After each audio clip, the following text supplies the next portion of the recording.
Welcome back to Sunrise Daily. Well, that's what we're focusing on this morning, and we've got Professor Ngozi Osanre, who is the former Commissioner of Education in Edo State. Thank you for coming on this morning.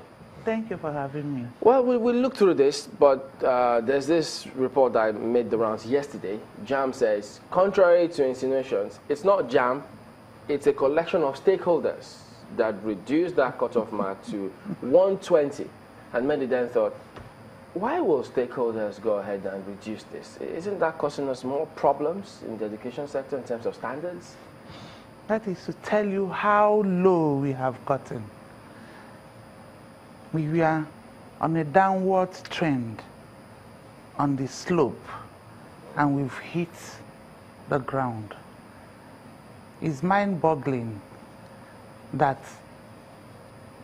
stakeholders, in quotes, I want it to be in quotes, because I'm supposed to be in the education system. Oh. Though I'm not one of the stakeholders there. Okay.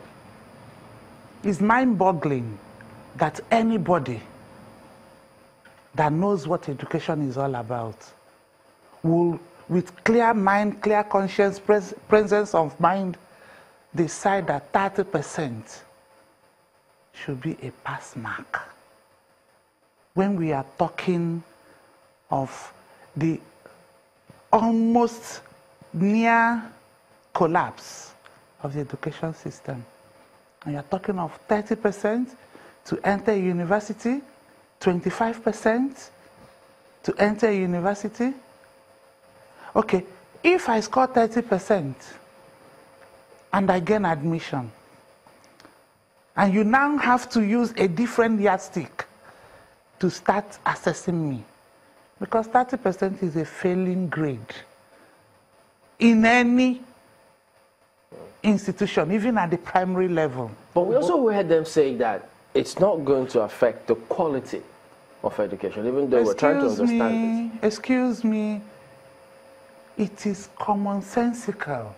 How can you say it's not going to affect the quality of education when you are bringing in dregs? Even if you say that for the sake of argument, that many people did not pass, many people did not score up to the 180 or 200, but thank God my university has never gone below 200.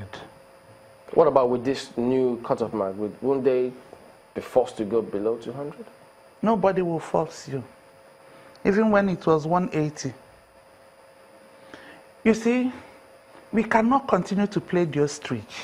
We cannot continue to pretend that all is well.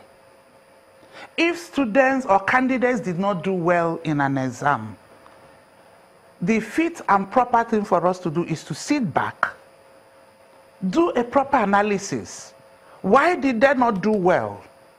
What is wrong with the educational system? You know, 120 some people are happy, I will gain admission. 100, some are happy. And majority of the people you want to admit scoring 25% to enter colleges of education are the same people that are going to teach our children in primary and basic school. Because those are the NCE. And how can somebody that scored 25%, what is the moral justification? If I score 25% to gain admission, and I have to go and start teaching children and they insist. There are some secondary schools that pass mark is 55% in Nigeria today. Pass mark. And I score 25%, and I gained admission, I've graduated, I have to go and teach somebody. And is that not contradictory? But you know, I just wonder, before they take this kind of decisions, when they say stakeholders met, is it that after the meeting, they don't go back to the universities to convey those kind of decisions to then see what, or discuss what was agreed upon? It's more complicated than you think. It's not a straightforward thing. You know, last year, I was here, and when they decided to use O-level and threw away post-UME, yeah. I said, mark it. Next year, everybody will be a high flyer. And you see the results they are publishing. Virtually every school, you have majority of their students having 9A1s, 7A1s. The post-UME has come in. And if I couldn't make 180 or 200, you know, the total mark for Jamb is 400. We are saying 120 over 400. You know, when people hear 120, they would think it's over 200. Yeah. It's over 400. Wow. That is why I'm saying 30%. Even if you're not in the educational system. Okay, imagine here.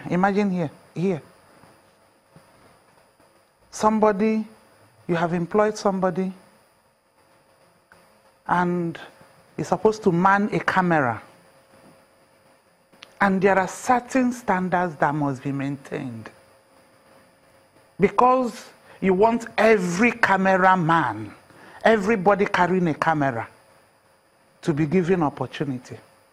You bring in even somebody that just bought a camera today that has never held it. That's what we are talking about. 30% for me, and in fact, it's scandalous. Let's see what Jamb has got to say about this. Abuja should be set for us now. Mark, bye.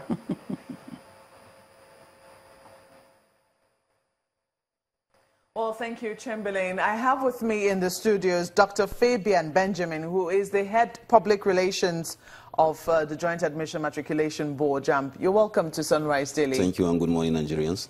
This is definitely one policy that seems to be creating a lot of confusion, and there's been a lot of, should we say, backlash now. Jamb has had to defend that they were not the ones who set it, that it was an agreement that was reached amongst the VCs and co. But then this morning, we see on the front page of The Punch, VCs ASU reject 120 cut-off mark for varsity admission. What precisely is going on? Well, let me make this thing very clear. We are not saying, we are not denying that we are not part of this decision. Just like we stated in Lagos, it's a stakeholder meeting, and the stakeholder meeting comprises all vice chancellors, all rectors of polytechnics, monotechnics, all provosts of colleges of education. It's a meeting of over 1,000 participants, and Jamb is just a member of that meeting. But again, let me put something very clear. There are a lot of wrong narratives out there. The impression being created is that, look, 120, that is the admission mark. Once you have 120, you're good to go to a university. That is not it. What we are saying is that our exam is a ranking examination. If a university, for a program, you have 100 candidates aspiring to go into that program, and then you have available vacancies for the whole 100, and you've taken 98, and you have a 120 candidate who is the 99 candidate, you can as well put him. But if you have only 200, people that have scored 200 and above, up to 100, there is no point going to pick a 120. But you see, the impression out there is like, once you have 120, then you're good to go. No. You see, we are trying to answer a lot of questions. And this is one thing that Nigerians are not really factoring into this debate. So what are the questions you're trying to answer? Let me learn. Have you ever bothered to ask yourself, why are Nigerians littered all over the world? We were just in Uganda, we went to a university, and we discovered that 70% of the students in that university are Nigerians. Go to Ghana, go to Cotonou,